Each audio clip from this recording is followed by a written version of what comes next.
Can we have the next question from the floor? Good evening, Mr. Minister, sir. My name is, I'm here. You promoted me. Just say Mr. Lee. Yeah, my name is Zi Qian. I'm a fourth-year SMU law student. My question pertains to the idea of picking our leaders. Why are our leaders picked instead of letting them emerge? Isn't this presuppose that those who are picked will know how to pick eventually? And with respect to your example of a national team, for every A team that is sent to the World Cup, there's actually the La Liga, the English Premier League, and many competing teams to send that very one A team. So if a team is being picked, wouldn't the situation be as bad as our national team? I hope you hear your views.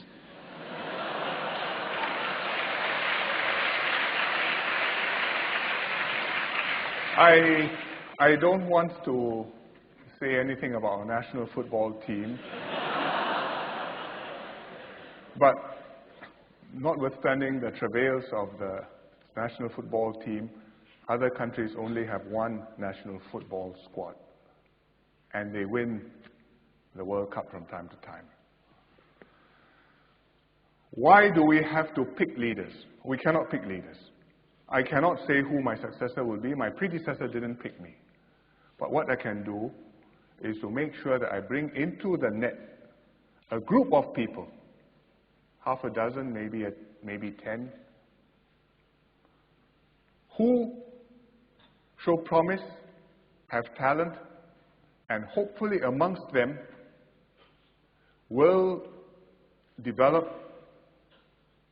someone whom the rest will acknowledge to be their leader. If it doesn't, then they'll have to work in a different way, but group dynamics are such, you have a group of people, after some time they work with one another. Either they acknowledge one leader or they cannot work together and it breaks up. And we have to hope that it works together, and I think looking at the people, they will work together. Is it guaranteed? No. If I leave it to emerge from the bottom, as you described, magically, will the magic always work? I very much doubt that. If I didn't invite people to tea, how many people will stand up and say, I want to be part of this? And of those who stand up, how many will actually be the best candidates for the jobs which you are looking for? I think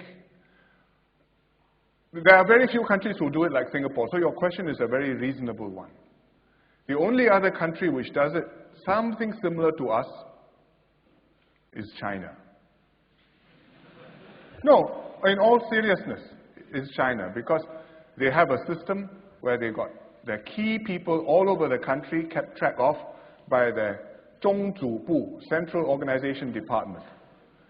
It's a super powerful PSD. And in principle, at least, they know where you are, a few thousand cadres all over China. They track you, they develop you, and eventually, by some process of consultation, they come to a consensus, or maybe there's some tussle internally which we don't know, and they say, okay, next leader, probably Xi Jinping, next premier, probably Li Keqiang. And more than 5 years before that, you already see the faces coming, and they are being prepared. They travel the world, they make speeches, they go to Davos, and they maximize the chance that when a person comes into a position, he knows what he is doing. And the Americans don't do that. They have a campaign. Obama came from nowhere.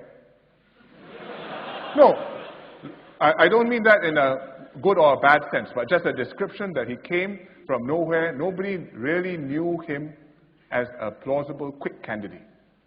They expected him to lose to Hillary Clinton in the primaries, but he won. He swept the country. He became a president. You've also had bad presidents in America.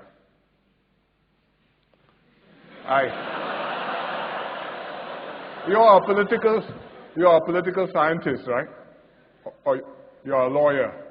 But if you look up the history books will tell you whom are some of the bad presidents. But in Singapore, you cannot afford to have a bad prime minister. So that's why we are minimizing our risks, but it is not a 100% fail-safe solution. Sir, can be allowed to press my point? Yes, It's on the please. theme of sustainability. Which is more risky, to leave it to hope for the people who are picked, or something that is organic and emerged? You have to pour a lot of water to make your organic plants grow. It doesn't grow by itself, it doesn't emerge automatically. And if what does emerge automatically will not necessarily be the best person or the best solution.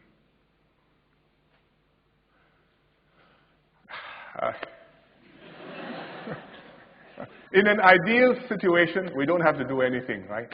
I just do my job after 1-2 terms. I say, well, I've completed my responsibility. You find your next prime minister. Where does he emerge from?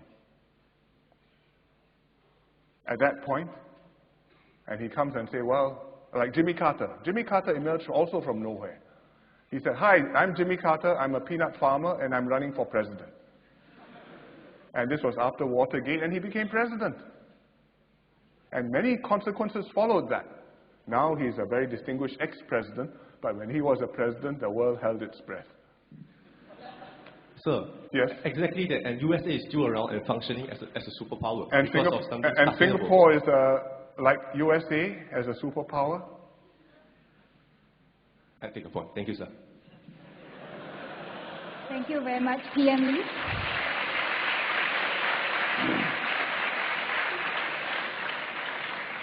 Can we have the next question from the floor? Good evening, Mr. Lee. My name is Yin Hua. I'm a 4th-year student, I'm an engineering major from NUS. So, just like many of the people in the audience, I serve my NS.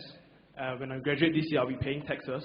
But I guess the main difference from everyone over here is I come from a SMC, a constituency, where the majority of my fellow people in my constituency decides to pick a Teochew Nang that doesn't wear the white uniform. So my question is basically, why are we being penalized for our choice of MP? How are you penalized? So when it comes to upgradings, what is being told to us is that we do not have the funds to actually go ahead with lift upgradings as well as shelters to the bus stops. When I look over across the road to Aljunied GRC, they have everything. Loh Tia Kiang says he has no difficulty funding the lift upgrading program. No, my question is, But your question is, why is the opposition ward not treated at least as good as and maybe even better than the PAP ward? And the answer is that there has to be a distinction because the PAP ward supported the government and the policies which delivered these good things. All the basics apply to everybody.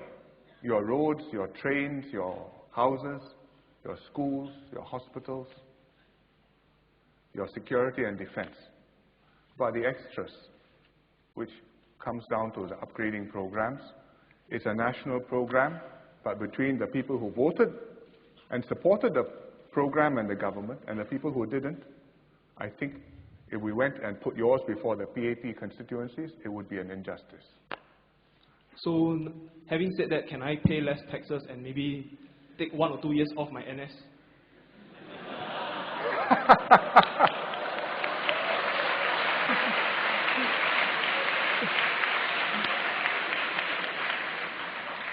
You are, how shall I put this? If you were on an offshore island and not part of the SAF security defense, such a thing could be imagined. But SAF, defense, taxes, all the facilities which have been provided go to everybody. Priority, first and second, who comes first, who has to wait? Somebody has to wait. Thank you, PM Lee. Thank you, Inhua, for your interesting question. We can have the next question. Yes. But you can do something about it, you know. You don't have to keep on voting for people not in white and white.